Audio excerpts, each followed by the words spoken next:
वबरकातुहू। लफ्ज़ों की दुनिया में खुश आमदीद। यहाँ आपको मिलेगा इल्म और हिकमत और ज़िंदगी बदल देने वाली बातें, जैसे इस्लामी मालूमात, मोटिवेशन, तारीख़ और दिलचस्प हक़ाइक़, सब कुछ एक जगह। तो अगर आप भी इल्म की रोशनी से अपने दिलो दिमाग को मुनव्वर करना चाहते हैं तो हमारा साथ दें, सब्सक्राइब करें और शेयर करें और जुड़े रहें लफ्ज़ों की दुनिया के साथ, जहां एक लफ्ज़ में एक नया जहां है। जैसा कि हम सबको मालूम है कि रमज़ानुल मुबारक का आखिरी आशरा चल रहा है और इस आशरे में अल्लाह के रसूल सल्लल्लाहु अलैहि वसल्लम से कुछ इबादत करना साबित है, जिसको अल्लाह के रसूल सल्लल्लाहु अलैहि वसल्लम ने किया भी और उसकी ताकीद भी फरमाई।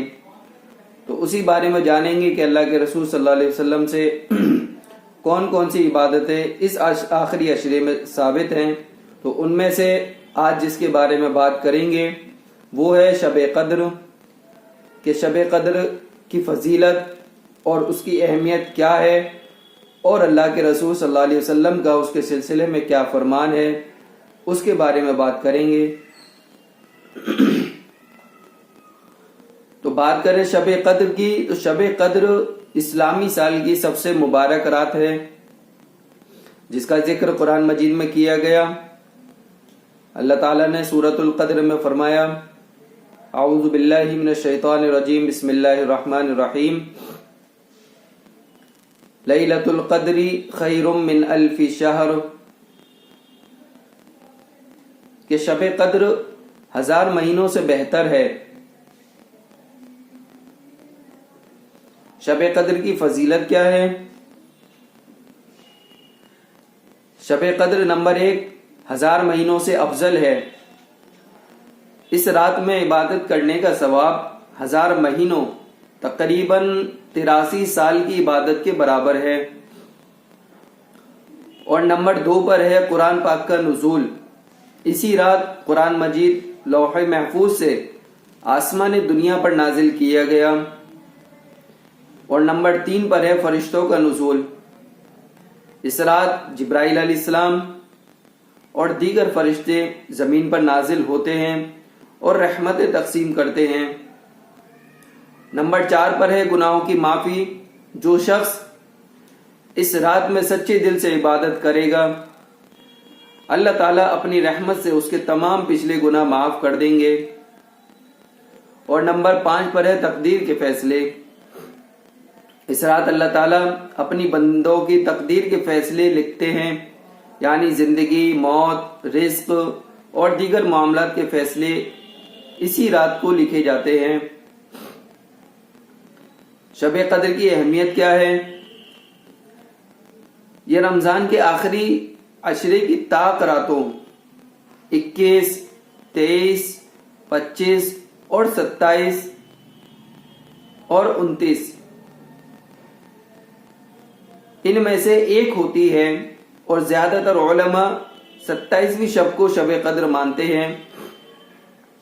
नबी अकरम सल्लल्लाहु अलैहि वसल्लम ने इस रात को जाकर इबादत करने की ताकीद की और फरमाया, जो शख्स शब क़द्र की रात को ईमान और सवाब की नीयत से इबादत करेगा, उसके तमाम पिछले गुनाह माफ कर दिए जाएंगे। अब इस रात में कौन सी इबादत करें? कोई ख़ास इबादत या कोई ख़ास जिक्र जो अल्लाह के रसूल सल्लल्लाहु अलैहि वसल्लम से साबित हो? अल्लाह के रसूल सल्लल्लाहु अलैहि वसल्लम नफिल, कुरान पाक की तिलावत, दुआ इस्तिग़फ़ार, दुरूद शरीफ की कसरत और सदका व खैरात, इसकी रिवायत अहादीस में मिलती है। और कोई ख़ास इबादत इस रात में अल्लाह के रसूल सल्लल्लाहु अलैहि वसल्लम से साबित नहीं कि अल्लाह के रसूल सल्लल्लाहु अलैहि वसल्लम कोई ख़ास नमाज या कोई ख़ास सूरत या कोई ख़ास जिक्र किया करते थे इस रात में। तो अल्लाह के रसूल सल्लल्लाहु अलैहि वसल्लम से ऐसी कोई हदीस साबित नहीं। इसलिए जो हो सके इस रात में उस तरीके से इबादत करें। कोई ख़ास तरीक़ा अपनी तरफ से ईजाद करने की ज़रूरत नहीं कि इस तरीके से इबादत की जाए या उस तरीके से इबादत की जाए। जो अल्लाह के रसूल सल्लल्लाहु अलैहि वसल्लम से साबित है उसके मुताबिक इबादत करें। शब कद्र की खुसूसी दुआ उम्मुल मोमिनीन हजरत आयशा रजी अल्लाह ताला ने रसूल अकरम सल्लल्लाहु अलैहि वसल्लम से पूछा, अगर हमें शब कद्र मिल जाए तो क्या दुआ करें?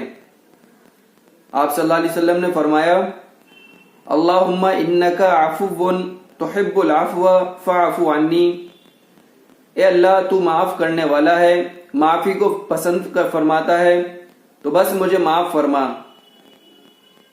अल्लाह के रसूल सल्लल्लाहु अलैहि वसल्लम से ये दुआ साबित है कि आप सल्लल्लाहु अलैहि वसल्लम ने इसकी ताकीद की पढ़ने की, और आप सल्लल्लाहु अलैहि वसल्लम इस दुआ को खुद भी पढ़ा करते थे। ये रात अल्लाह की खास रहमतों और बरकतों वाली रात है। हमें चाहिए कि इस मौके को गनीमत जानकर ज़्यादा से ज़्यादा इबादत करने की कोशिश करें और अल्लाह से अपने गुनाहों की माफ़ी तलब करें कि अल्लाह ताला हमसे जाने अनजाने में जो भी गुनाह हो गए हों, अल्लाह ताला अपनी रहमत से उनको माफ़ करे। और इस रमज़ानुल मुबारक के मुबारक महीने में जो गलतियां कोताहियां जाने में अनजाने में हो गई हों, अल्लाह ताला उन सबको भी माफ़ करे। और जो कोताहियां हमारे रोज़े में हो चुकी हैं, अल्लाह ताला उन कोताहियों को भी माफ़ करे और अल्लाह ताला तमाम मुसलमानों की मग़फ़िरत फरमाए। वस्सलामु अलैकुम वरहमतुल्लाहि वबरकातुहू।